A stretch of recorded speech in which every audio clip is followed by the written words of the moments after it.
New দীঘাতে যদি কেউ ফ্রন্ট সি ফেসিং রুম নিতে চাও, তাও আবার সমুদ্রের একেবারে সামনে, এবং সেটা যদি পাও অনেকটা রিজনেবল প্রাইসে, তাহলে কেমন হয়?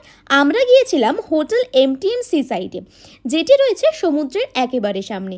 আজকে যে রুমটা তোমাদের সাথে শেয়ার করব, এটা হলো এই হোটেলের সবথেকে top class premium AC luxury room.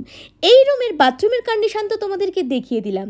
এই রুমে রয়েছে একটা মিনি ফ্রিজ, সোফা, টি টেবিল, স্মার্ট টিভি, সাথে একটা ওয়াল জুড়ে বিশাল বড় মিরর, যেখান থেকেও তোমরা সমুদ্র দেখতে পাবে।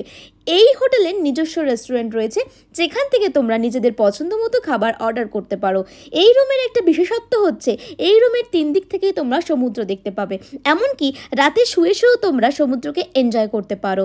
রুমের উইন্ডো থেকে পেয়ে যাচ্ছ একটা অসাধারণ ভিউ, তার সাথে ব্যালকনিটা ওপেন করলে একটা দুর্দান্ত ভিউ পাবে, এবং ব্যালকনিতে বসেই তোমরা অনেকটা সময় কাটিয়ে দিতে পারবে। এবার বলে দিই এই রুমের ভাড়া কত। এই রুমে আমাদের ভাড়া পড়েছিল 3200 টাকা, তবে পিক সিজনে এই ভাড়া ওঠানামা করে। আমরা ছিলাম এই হোটেলের টপ ফ্লোরে 501 নাম্বার রুমে। এই হোটেলে তোমরা লিফটের সুবিধাও কিন্তু পেয়ে যাবে।